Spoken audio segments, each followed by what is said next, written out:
See if I can think of any other. I did share some of the jokes from the quizzes. They were good. I suppose everybody got their quiz grades back. Like I said, there was, I don't remember what the average on this thing was, but it was like over 95. I'm going to have to really be a lot harder on the final exam. He says with a smile.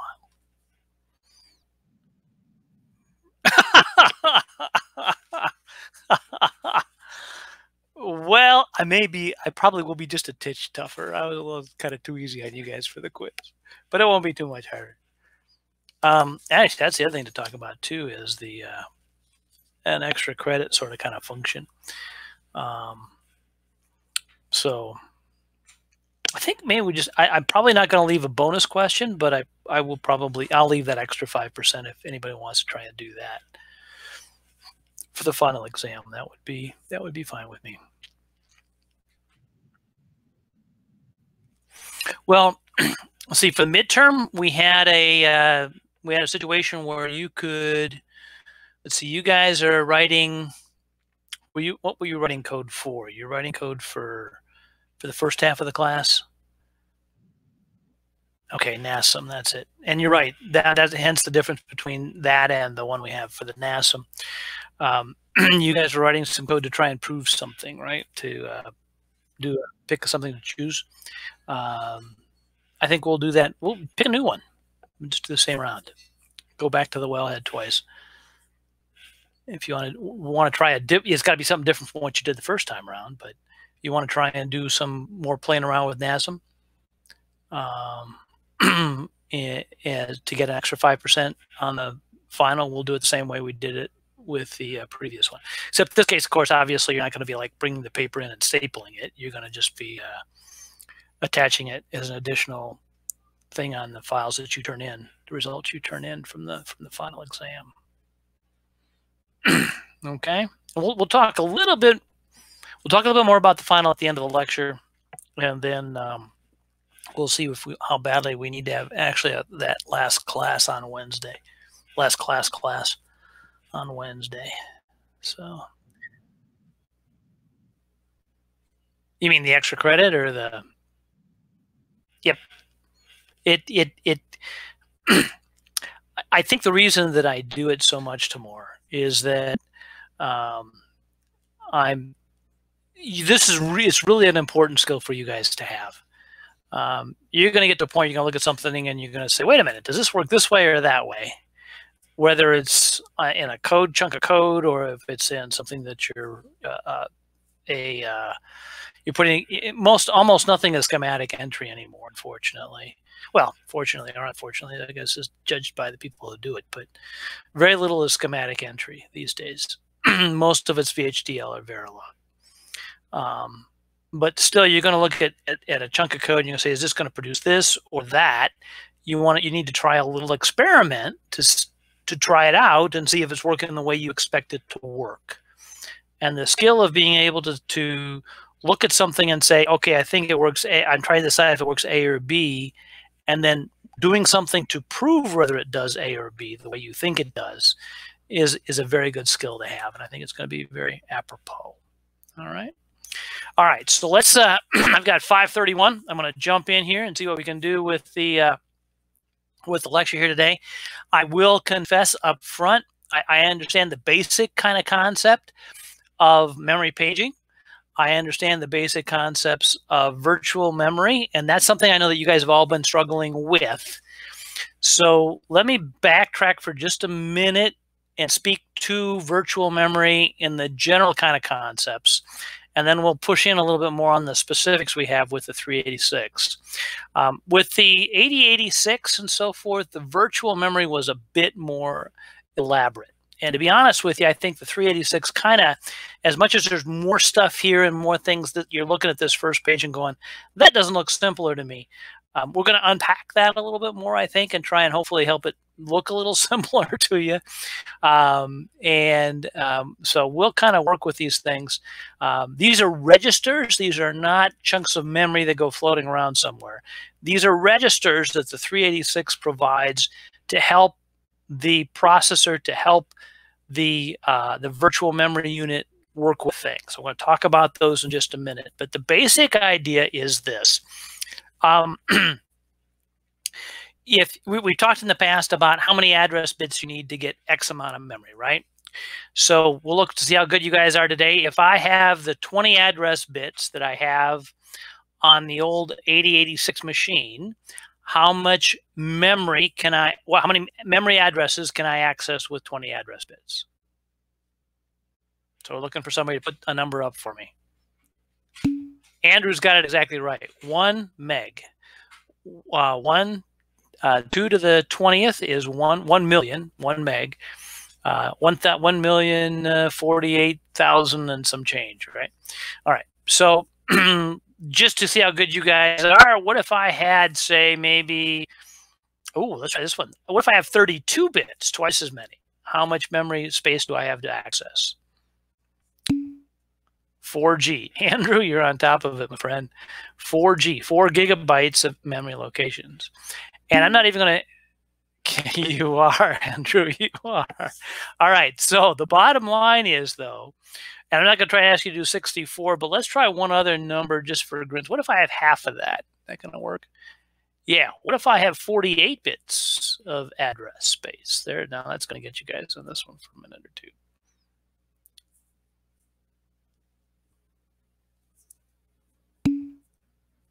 Two to the 48th, yeah, okay. You're getting there, Andrew, but I'm looking for like a number with a letter after it. 256T, very good, Melissa. She got, Matt, you're close. You're heading in the right direction. 200 terabytes, 256 terabytes. Yeah, Melissa's exactly right. I was just curious to see how quickly you guys can get there. I'm impressed. I'm very impressed. You guys are every bit as smart as you are good looking. Maybe even smarter than good looking. We'll let you decide. Anyway, all that to say that the point is that at this stage of the game, and I'm not even going to try and ask somebody to give me this number unless you're really feeling crackerjack, but we've got how many bits of address space in the typical processor that we have these days? How many data bits do we have in our particular processor bus? Well, just how many data bits, not what the addressing range is, but how many bits do we have in the average processor bus these days? 16, 32, 64. 64, haven't you guys ever heard about the 64-bit buses inside your processors these days? That's kind of, it was more the rage back probably 5 or 10 years ago. 64, right? They're toying with 128-bit buses. In fact, I think there probably are a few out there that have already put them up. But when you start talking about the multi-core sorts of things, I think 64 is getting pretty close to the top. Now, let me ask this question. We've talked about this all right. I have a program that tells me this. Okay, I'll see what you can find, Matt. While you're looking that up, let me go back and push in on this a little bit. So 64 address bits is going to be pretty much more than any kind of memory you'll ever have access to, right? 1.8446741 times 10 to the 19 to the 64. Okay, all right, I'll buy that. That's a lot. Okay, we don't even, terabytes is 48. Well, we went through this whole exercise once before. There's something to the 50th and there's something to the 60th. 192-bit bus for NVIDIA. Okay. All right. I believe you, Matt. But then at that point, they're probably not necessarily addressing that full range. They can't address a 64-bit. Right? The point is that your addressing space is much bigger than the actual memory, physical memory you have in your processor or in your computer to work with. All right. And so what happens is that if you use that addressing space, you have what's called cache memory. You have these little chunks of memory that are brought in off of the hard drive, and they are sitting usually in cache, and there's even several layers of cache, but they're brought into the cache where they're close to the processor where we can get them quickly. And especially since the processor is generally running out of a more limited memory space, it doesn't have to access every single one of those bajillions of terabytes times terabytes, however big the memory is, it's space that's available, right? All it needs going to be working with at any moment in time is going to be a smaller section, a much smaller section of that particular address space. So we use that addressing space to create what we call virtual memory. Sorry, Matt. It should come back and line up again, I think, for you in a minute. And if anybody else has had problems with my picture fading, let me know. I can try and restart things if I need to. So anyway, bottom line is that if any of the okay, tomorrow's good, thank you. If any of the okay, I'll lose my train of thought here. Bottom line is that we're going to have what's called virtual memory. There's going to be more memory address than we actually physically have on the board. We're going to take advantage of that extra addressing space, that extra addressing range, and we're going to use that to try and do some intelligent positioning of the data that we need, keep it close by the processor, and then maybe 2 or 3 levels out. And then what we're going to have some concept of, okay, I have used this address space, I haven't used it for a while, these sorts of things, all right? So the 386, this is where this memory paging starts to come into play, has created a little bit more robust virtual memory. It's added some extra registers that it actually uses for trying to keep track of what's going on in some of the addressing space and so forth. Okay, all right. And so these control registers, and they're actually for the memory application, are present. And I pulled down something to kind of help me with this. Give me a second. Where did it go? Not here. We go. Here we go. This one and this one. Here we go. Okay. All right. So there is this new CR0 register. Okay. The CR0 register has a whole bunch of system flags. The main purpose then of these system flags is to help control the operating mode and the states that the processor are going to be in. Okay, all right. So we've added this additional control register. Control register 1 is just reserved in case they're going to expand into it a little bit more. The control register 3, now we're getting into some of this this memory support, a little more specific memory support, more generic. The most recent page faulting linear address. What that means is that the processor doesn't know. The processor just deals with the addressing space as this whole big space. It can go anywhere that it wants willy-nilly. Now, as long as it's chugging along through a program and it's going to one address and the next address and the next, it's just incrementing the addresses while it works its way through the program. As long as it's doing that, everybody's happy. But eventually, the processor is going to either get to the end of that count of what's in memory, or it's going to go try and access something that's going to try and jump that's not already contained in memory. And when it tries to go to something that it thinks it has in its virtual memory, but isn't really there, and we've kind of talked about this concept already, that's called a page fault. The processor is trying to go to a chunk of memory in its memory space that isn't currently in the cache close by where it can do it. That's called a page fault, okay? And when the processor tries to go to a page fault, this register exists for his purpose in life to say, hey, wait a minute, what was the address the processor was trying to get? And pointing out that, oh, by the way, it's not there. And so the not close, not sure what I mean by not close, it's not there, is basically what we're looking for. The address is not there. That address then is captured in this second register here. Right, well, register number 2, the third register, register number 2. And that then can be the basis where computations take place to say, oh, we need to go and bring that page in from memory and make it available. And we'll use where that address is supposed to be to go find it in the hard drive or wherever we need to go to retrieve that chunk of that missing page. And now we'll bring it in and make it available. Now, there's other parts of decisions that go into making that page available. Now, the particular page that you're working on, or there's a number of different pages that we'll be working on, okay? These pages, rather than being sequential, the processor can only work directly with the memory in its cache. It's going, yes, well, yeah, it's going to do that. It's going to do that because whatever happens, Elijah, it's going to go out there and it's going to bring in that segment from the memory and make use of it. So, yes, I think to a significant degree, the processor is only going to be working with stuff that's close by. When it tries to get a page and it doesn't find it, when it does have a page fault, the processor will go off and do other stuff. There's other kinds of algorithms while that page is being loaded using the, does anybody remember what loads a chunk of memory for us? It starts with it's 3 letters and the first letter is D. See how good you guys are to load a chunk of memory. DMA, Matt, you got the gold star. At least after a couple of the other folks did really good with the numbers. So the DMA stands for, okay, Matt, don't you answer, but somebody else answer for me. What does DMA stand for? Direct memory access. Very good, Elijah.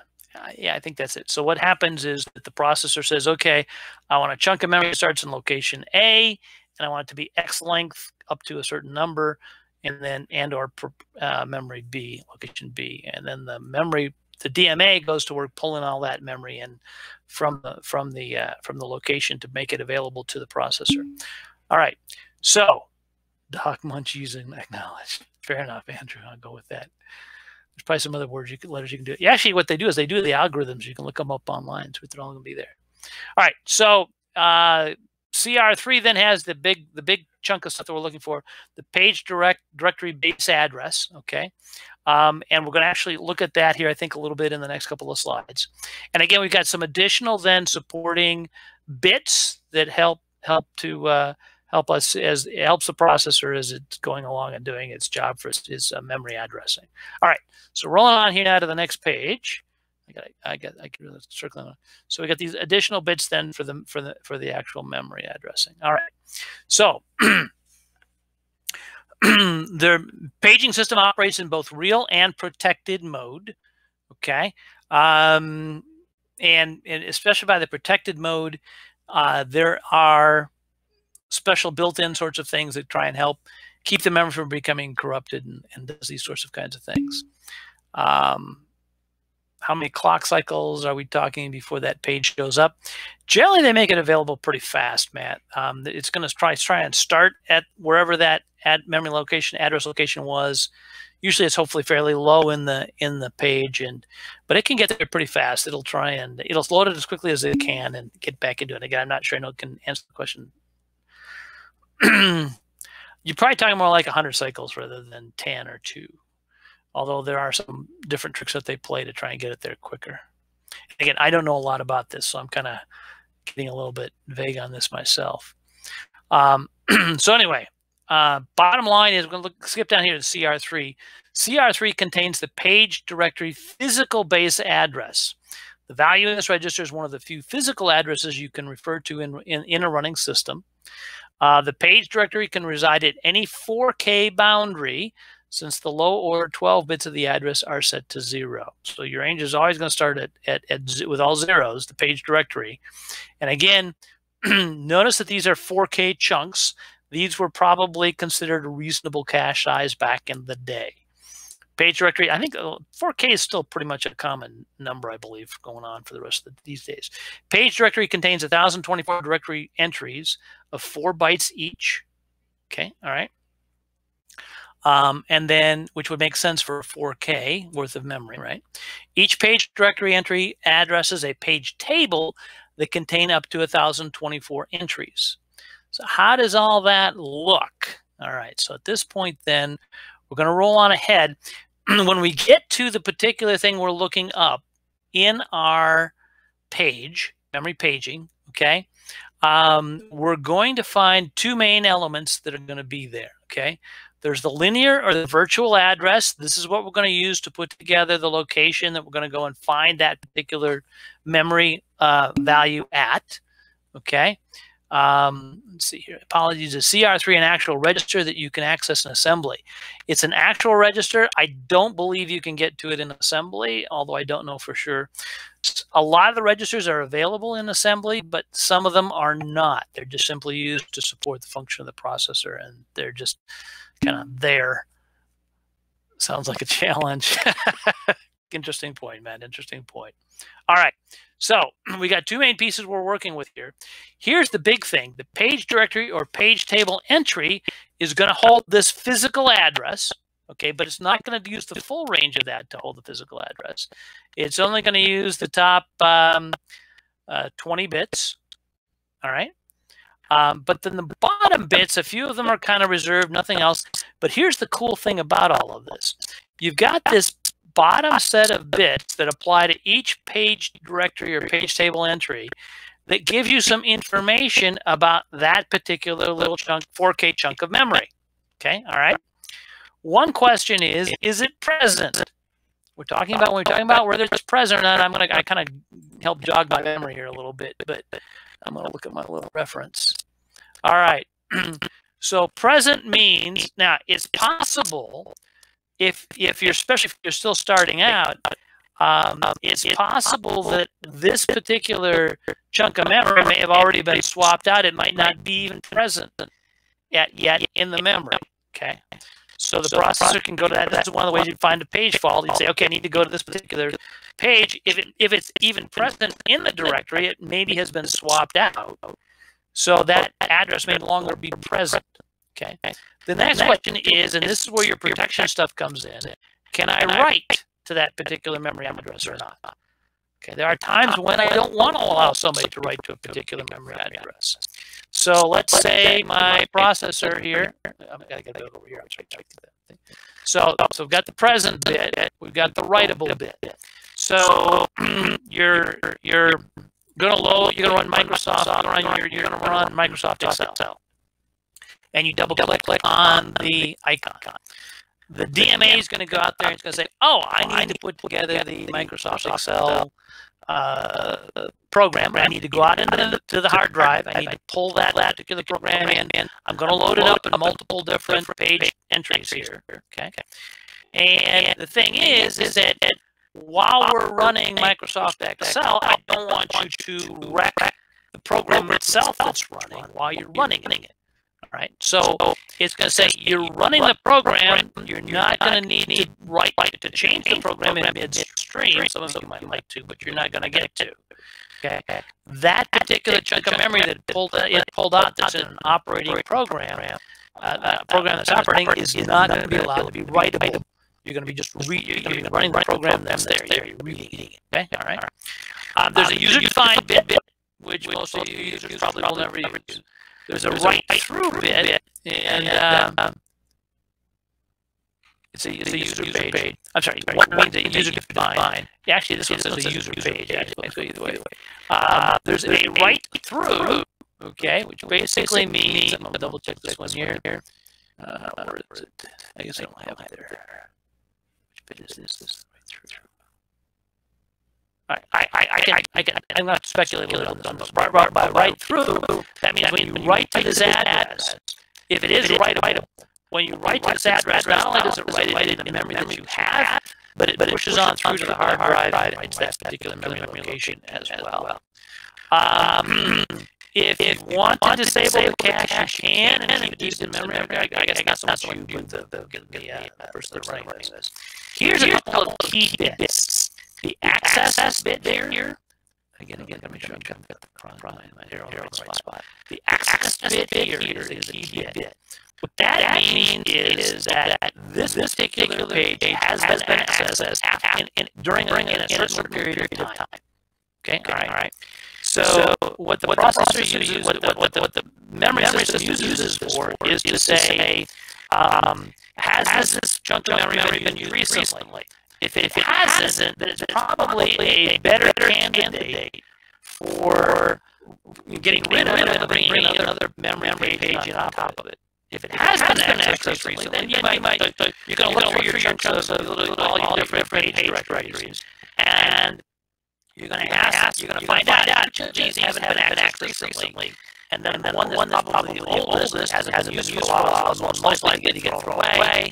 And bring in our new page and put it in that particular location. So that's what the access bit is for. And then there's the dirty bit. Okay. Now this is not a good excuse for you to leave your room dirty or for you to tell your mom, hey, I got a dirty bit, so I don't have to worry about cleaning that room. What the dirty bit means is that there is at least one memory location in this page that has been pulled out that was written to. What that means is that when page gets thrown away, it doesn't just get thrown away, it doesn't get ignored. you get ready to get rid of that page and bring another one, you're going to have to find that location of those locations that were written to locally and make sure they get written to out in the hard drive as well.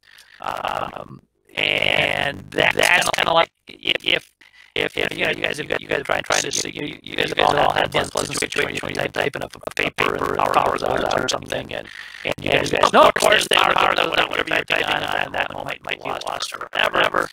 And that's because Dirty hasn't had a chance to be operated on yet for those particular last couple of characters that you typed in your word processor.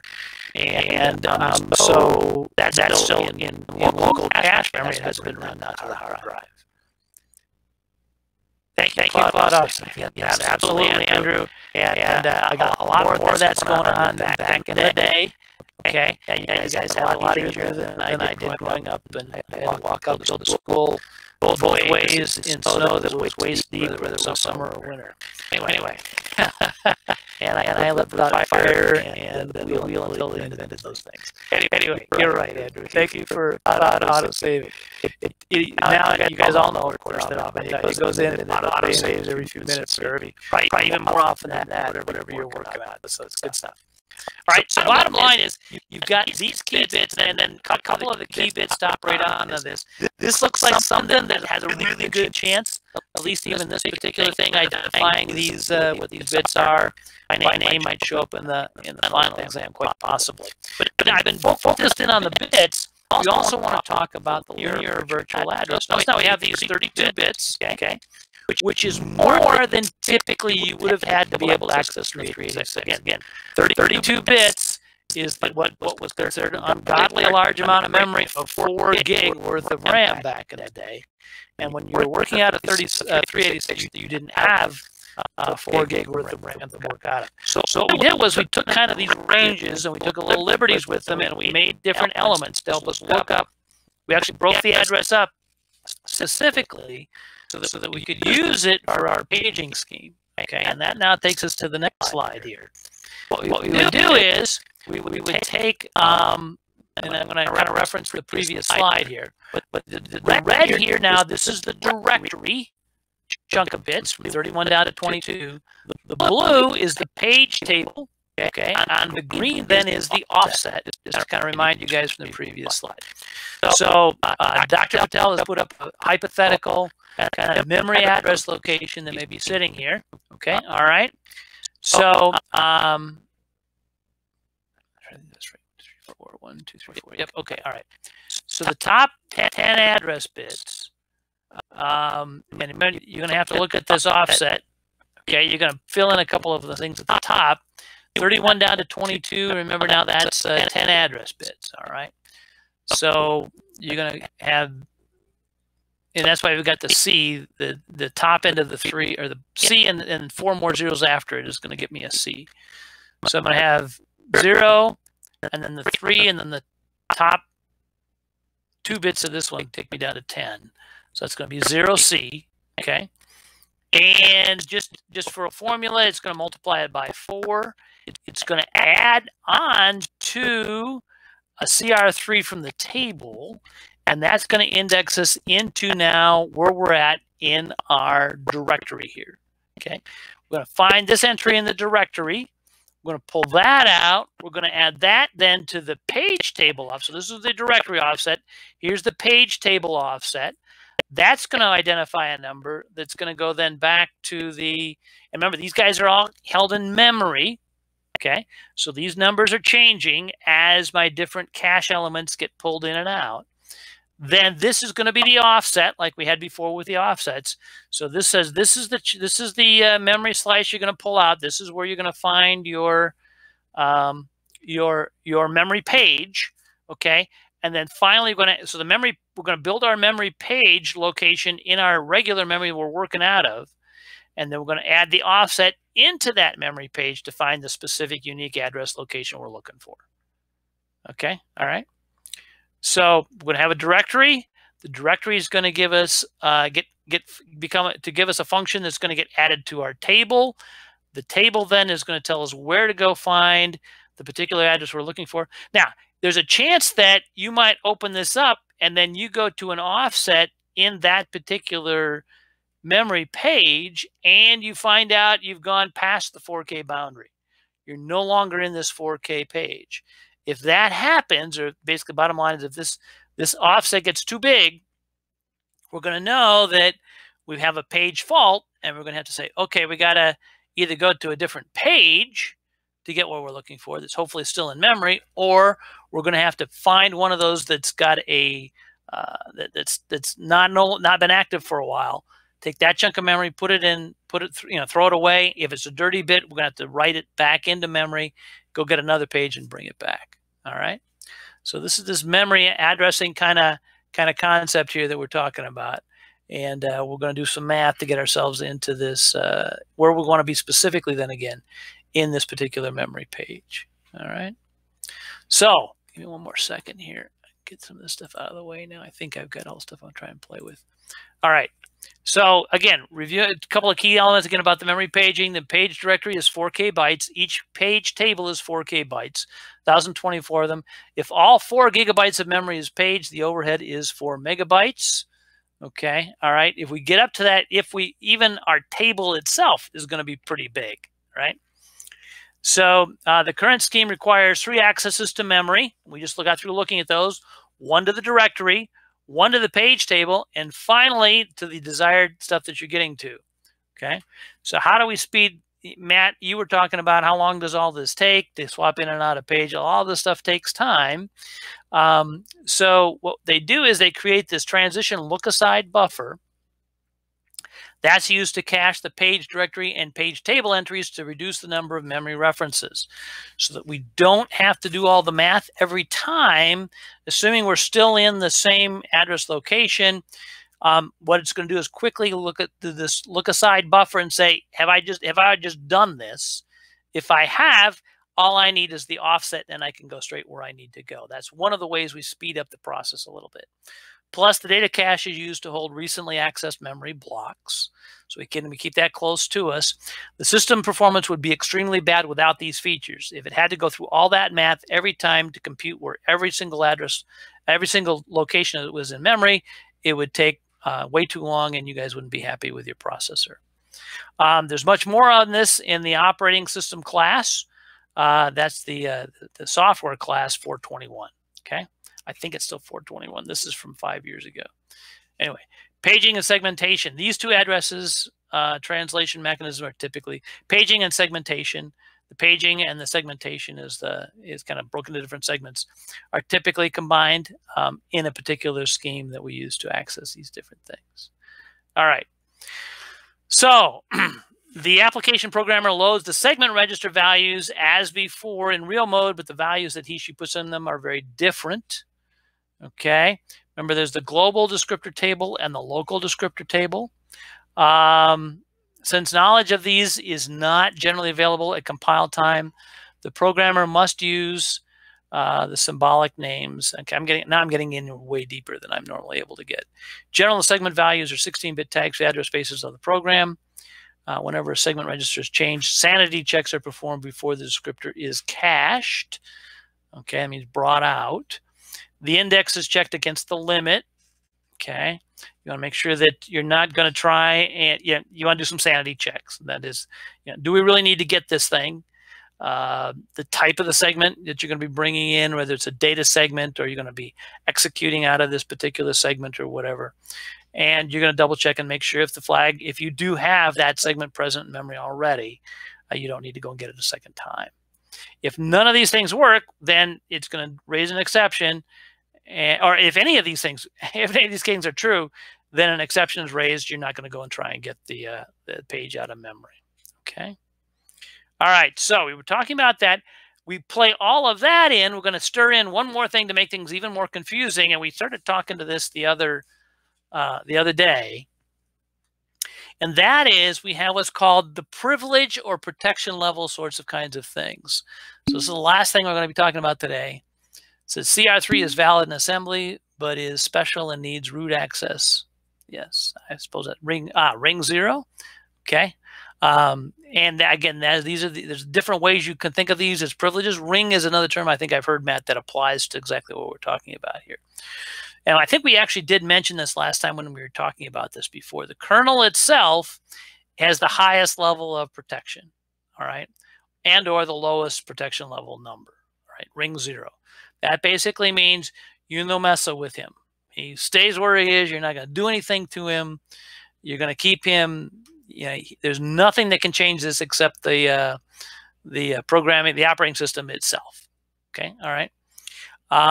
So protection mechanisms check if the process is privileged enough to execute certain instructions. Those that modify the interrupt flag, alter the segmentation, or affect the protection mechanism require a kernel level, the most highest level of protection of all. Okay, the little smallest number. Reference data other than its own. Okay, so what happens is that references to data at higher privilege levels and or lower numbers is not permitted. So what happens is the kernel can get information from any one of the areas further out. System can get information from level 2 or 3, but not from 0 necessarily. We're going to look how, see if he does need to get that information, how he does so. 2 likewise can get anything from 2 or 3, and 3 can only access stuff at level 3. So transfer control to code other than its own, calls or jumps to code with a different privilege level is not permitted. All right, so bottom line is that while you can access information out of these, you can't jump to a program operating anything outside of your own privilege level. So even the kernel itself isn't going to try and run into the middle of a program that's operating on an application. It doesn't make sense to do that anyway. But there is some low-level checking that's taking place and says, wait a minute, if this guy's trying to call, even in the kernel, if he's trying to call something out in the application, something's gone wrong. You might get the BSOD, blue screen of death. You might get a segmentation fault. Does any of that sound familiar when you see that show up on your screen? Those sorts of things happen because something got corrupted and it can't keep running. How does calling printf from kernel work? You don't. The kernel's not going to print anything. By the time you got the kernel operating in your system, it doesn't need to do any printing.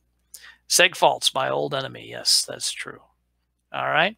So this is, again, we're kind of switching gears on you here, talking about the privilege levels and kind of how these things work. All right. And then we've got the last couple of slides to finish up with this here. All right. So going down to the next one. Privilege levels are assigned to segments, as we have seen, using the descriptor privilege level. Okay, bits 45 and 46. These are the bits 45 and 46. Let's see if I can go back and go back and get those. Bits 45 and 46. I don't know if I can get those necessarily. Apologies. And again, I'm talking off the top of my head. So when we do calls in assembly, then say kernel, call kernel. Is that the kernel giving access to the call? We're going to get to that. A very good question, Andrew. We're going to get to that. So bottom line is that the descriptor privilege level field talks about which level of protection this particular memory is in. All right. So remember, the memory is not contiguous. It's these little chunks of stuff. And we're going to allow you to have access to, or possibly have access to, a particular chunk of memory or not, depending on your privilege level. I can't speak a whole lot to this one. I'm going to skip past it a bit, but we're going to chug on ahead here. In fact, let's do this here. I'm gonna skip a couple of slides here, I think. Also access to, must be privilege instruction, privilege data references. The rules are even more restrictive. Okay, so 2 ways to change your CPL. I'm not going to go into that too much. I want to get up here to this guy. All right, so the call gate thing here. Note that both the selector and offset are given in the cell gate. So bottom line is, what happens is, let's say the code in level 2 needs to get to some code in level 0, the highest privilege. Okay, all right. Then what we can do is we can set up a gate at a lower level area, and then the gate, call the gates have tools, we'll make some of them or all of them inaccessible lower privilege processes. So what can happen is the code in level 2 can go through the gate in level 3 to try and get some information out of the operating system itself. There does have to be an interaction between different levels of code And we set up these gates to make that process happen. Higher level or lower level, and or I think an equivalent level, I suspect. So bottom line is we use this gating mechanism to allow us to access across different sorts of levels of code. Changing privilege levels requires a change in the stack. I can't get over here. Changing privilege levels requires a change in the stack as well. Otherwise, the protection mechanism would be sabotaged. All right, this happens transparently to the program code in both sides of the call gate. All right, so I'm well beyond my ability to explain a lot of this, and I apologize, guys. But what I'm trying to say then is that we did kind of look at some of these different sorts of kinds of addressing range. Now we're getting up to a 64-bit address location and so forth, and we can build a whole bunch of extra fun stuff in that than we would have otherwise. So I'm kind of, other than knowing that the code has to access something from a different level using a gate is the main takeaway from this at this stage of the game. Spectre, I'm not going to do too much with that. What I am going to say is that I skipped a number of slides on you, right? Here we go. All right. So we will have to know slides 1 through 7. Okay. I promise I will not ask you any questions from slides 8, 9, 10, or 11, for that matter, or 12. But I will ask you a question from slide 13. And again, the basic idea is that we've got this gate so that if a code needs to get access to something from another level, it's got to go through the gate. So that would be not 8 through 12 and 14. All right. So with that, the fact that, again, I'm beyond my depth, I want to do a little bit of class business here. And then we may let you go really early tonight.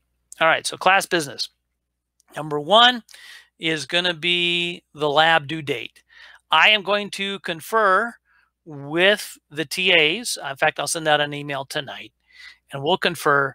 A lot of folks are asking for a bit of an extension on the due date.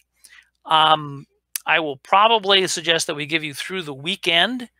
And I don't know if the TAs were actually even talking about going beyond that. But for the moment, I will send out an email, the general email to everybody by lunchtime tomorrow, letting you know specifically, possibly earlier, but letting you know specifically if we're going to push off the due date for the lab for you guys, give you a couple extra days at least. All right.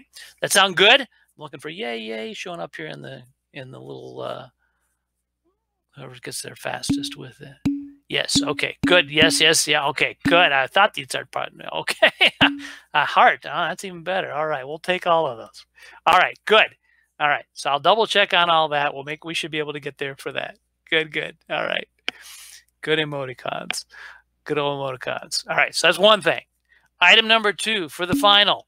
I do not have, so I'm going to take a bit of a vote here. I guess you can do voting on this thing. I'll have to figure out how to do that.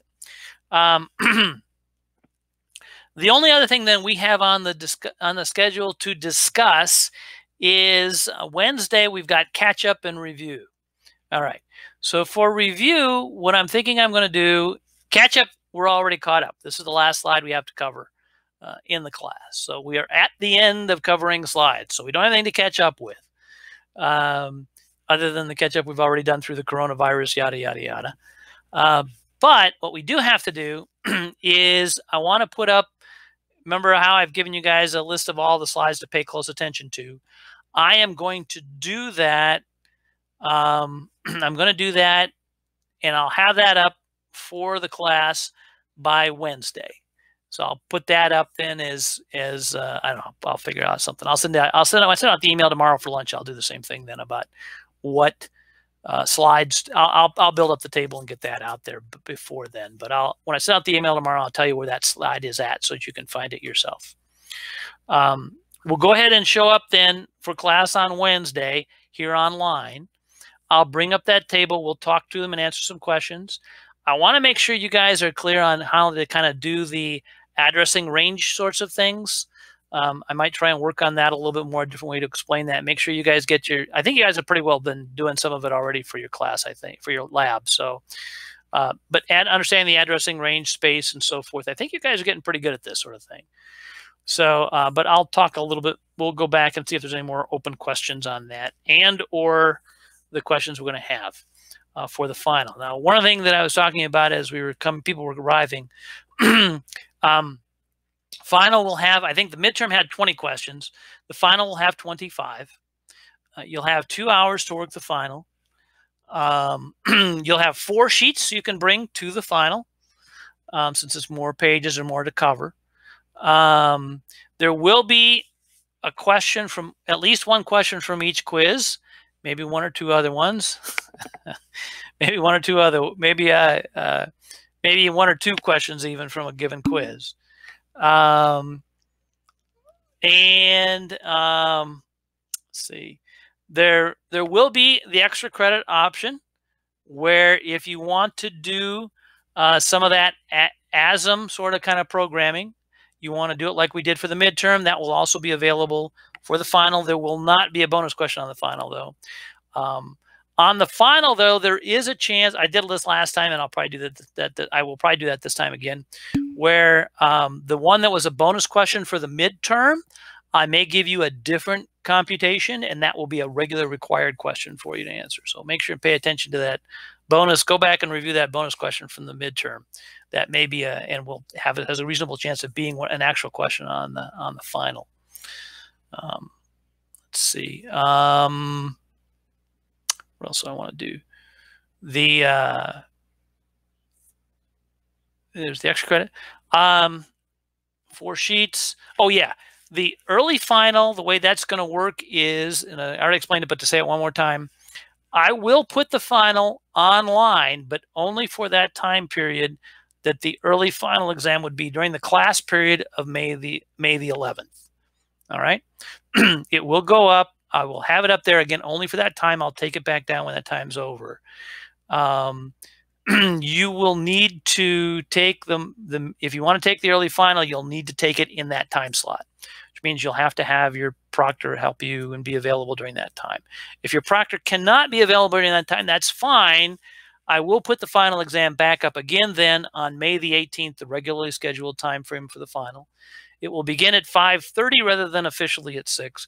It'll begin at 5:30. We'll go to 7:30 with the regular final exam on May the 18th.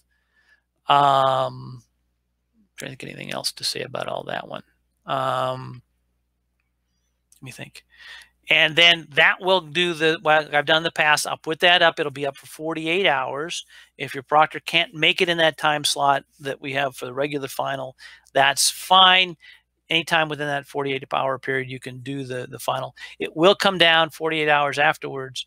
And then like we've done it with the regular exams, the plus to being there during the regular actual final time is that I will be available while you're taking the final to answer any questions as we go along. Hopefully the 1 or 2 of you who didn't realize that ordering pizza was not a function that a DMA could provide, there were 1 or 2 of you that got that one wrong. I don't know if there'll be another question like that in there or not, a give me kind of question, but we'll see. It depends how humorous I'm feeling when I'm making up the midterm, the final exam. Thanks, Matt. All right. So any other questions about the final or procedure from here on in? The school bus question on the midterm. Yeah, I guess I had one of those in there too, didn't I? All right.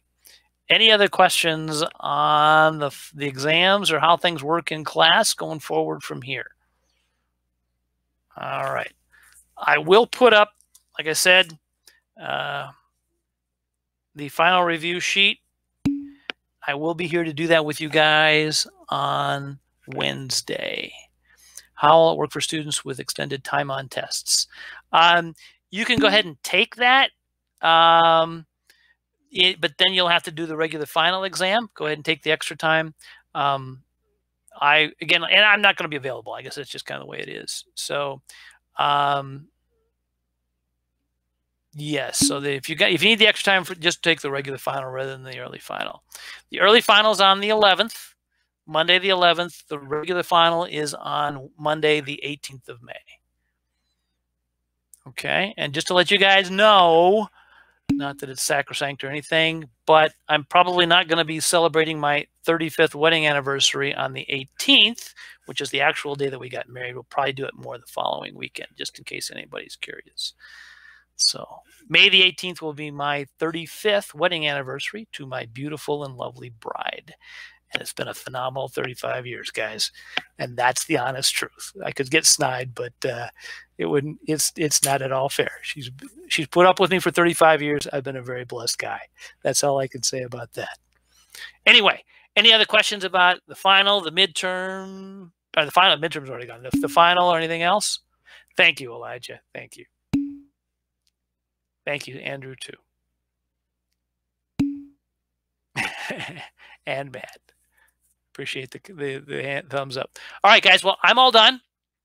You want to go ahead and take off? Let me kind of demo for the project. I don't think so. That you have to talk over with the TA. Good question, Deneen. I don't think so, but check that with the TA. And again, I will meet with the TAs, or I'll send out an email to the TAs, and we'll figure out what we're doing about the postponing the lab. Okay, I think I'm all set. You guys go ahead and head on out if you like. I'll stick around and answer any questions you might have beyond that. My pleasure, Andrew. Bye-bye. I'll keep this up, though, for a little while yet. My pleasure. My pleasure, Josh. See you tomorrow.